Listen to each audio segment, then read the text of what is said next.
بسم الله الرحمن الرحيم.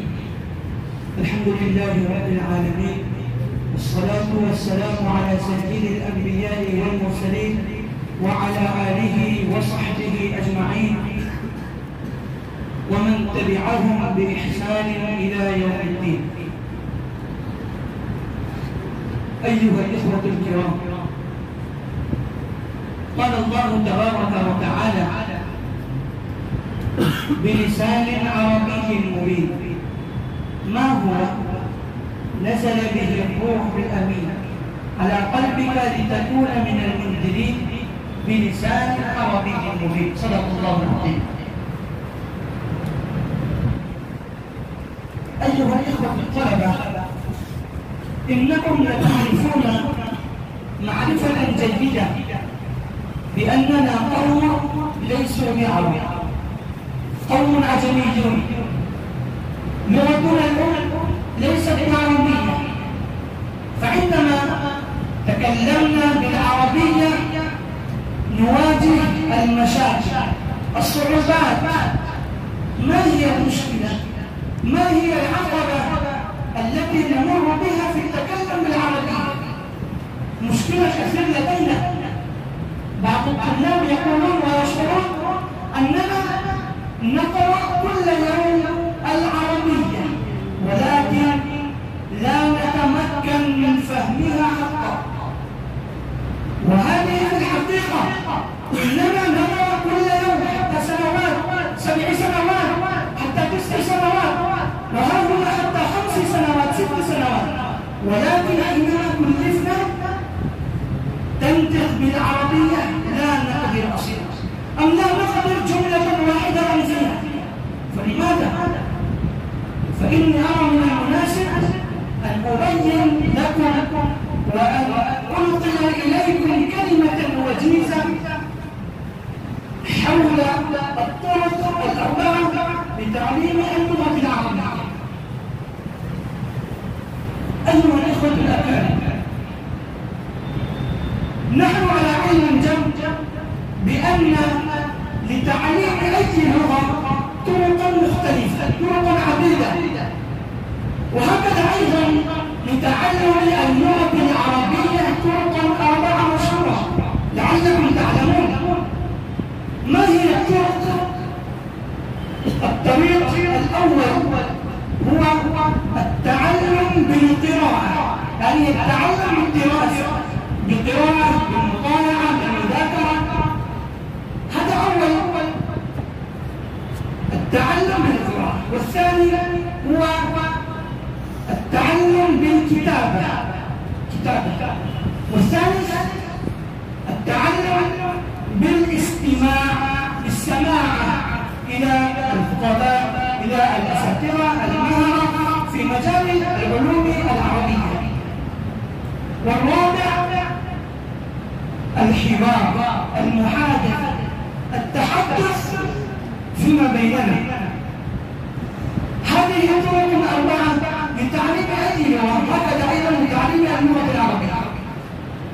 الأول القراءة. نحن نقرأ، طبعا نحن نقرأ كل يوم، ولكن كيف نقرأ؟ نقرأ مع التفات إلى يمين وشمال. مثال: رجل جالس وهو يقرأ العبارة: أريد أن أذهب إلى البيت في السنة الرابعة.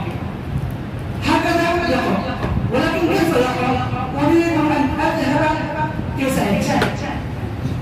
هكذا يتحدث مع الصديق: أريد أن أذهب إلى البيت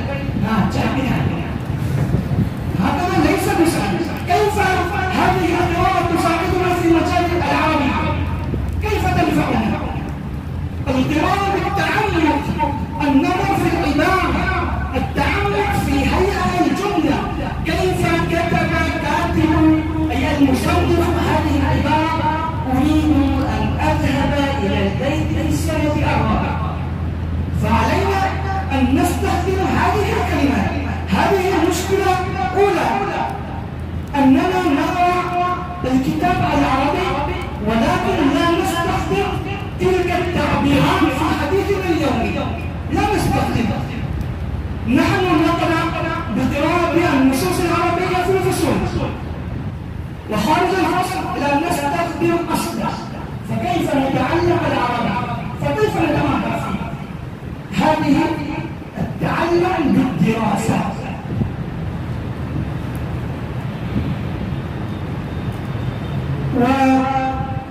والثاني يعني التعلم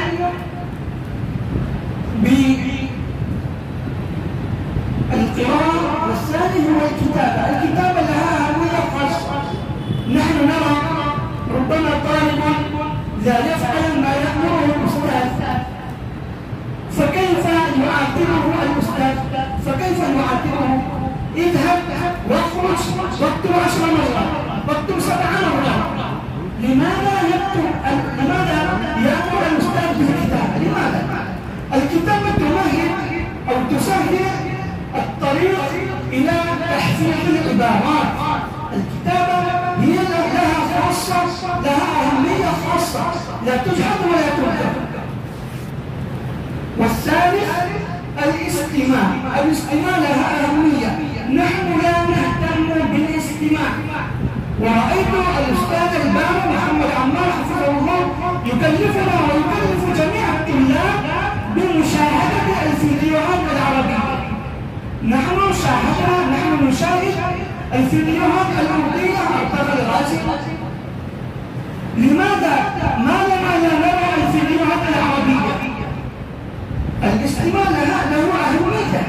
نحن نرى في البيوت ولد ولد صغير، فأي عمل يبدأ حياته به؟ أي عمل يبدأ حياته به؟ من يبين؟ بحسب اللغة أي عمل يبدأ حياته؟ الاستماع. هو يفهم؟ لا يفهم، ولكن يستمع، لا يزال يستمع حتى يصل إلى درجة التكلم. ولكن كيف؟ شيئا فشيئا.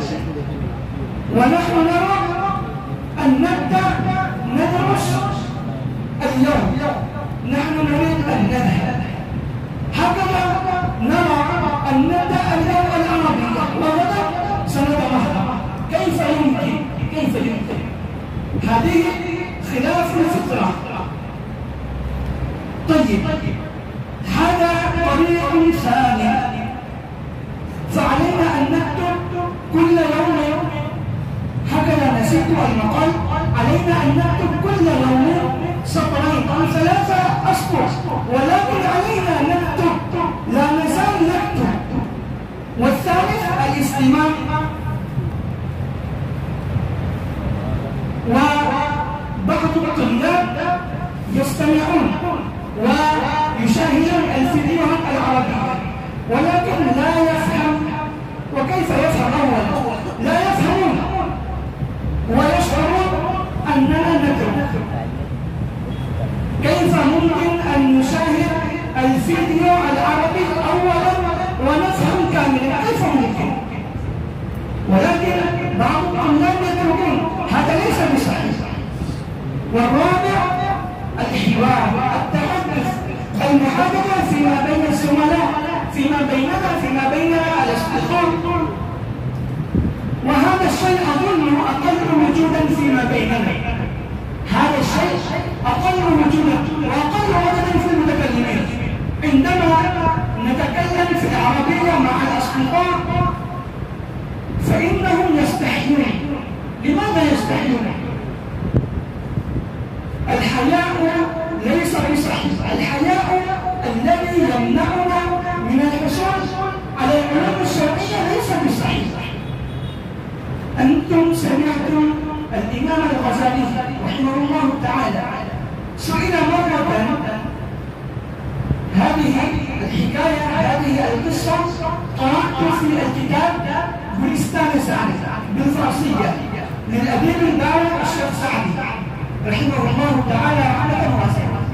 سئل الإمام الغزالي رحمه الله تعالى: كيف حصلت على الدرجة العليا في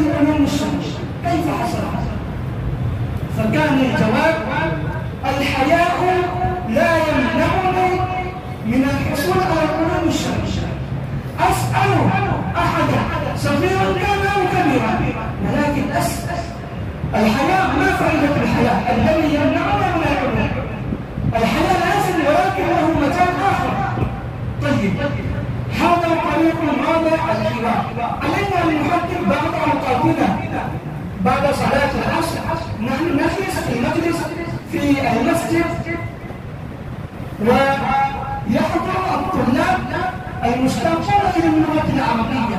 علينا أن نحدد بعض أوقاتنا، وعلينا أن نستبق كل الاستباق. نستبق من الصبغة، هم بالكل عربية المرنجة. نستبق كل الاستباق حتى لا نتكلم إلا بالعربية، لا نكتب إلا بالعربية، لا نستمع إلا بالعربية، حتى لا نتفكر إلا في العربية. مثال: نحن نذهب الآن إلى البيت، ونحن نفكر بعدما نشاهد الأشياء، المبنى الكبير، المسجد الجميل، نحن نتفكر في الأرضية. كيف تشوف كيف تزعجنا؟ لماذا نتفكر في الأرضية؟ علينا أن نتفكر في العربية. دراجة جميلة، دراجة سريعة، مسجد جميل، فصل كبير، أستاذ بارع. هكذا نتفكر في العربية. فعلينا أن نحافظ الطرق الأربعة لتعليم اللغة العربية. أكتفي بهذه الكلمات، وأما الصواب فمن الله، وأما الخطأ فمني ومن نفسي. أكتفي بهذا القدر، وآخر دعوانا أن الحمد لله رب العالمين.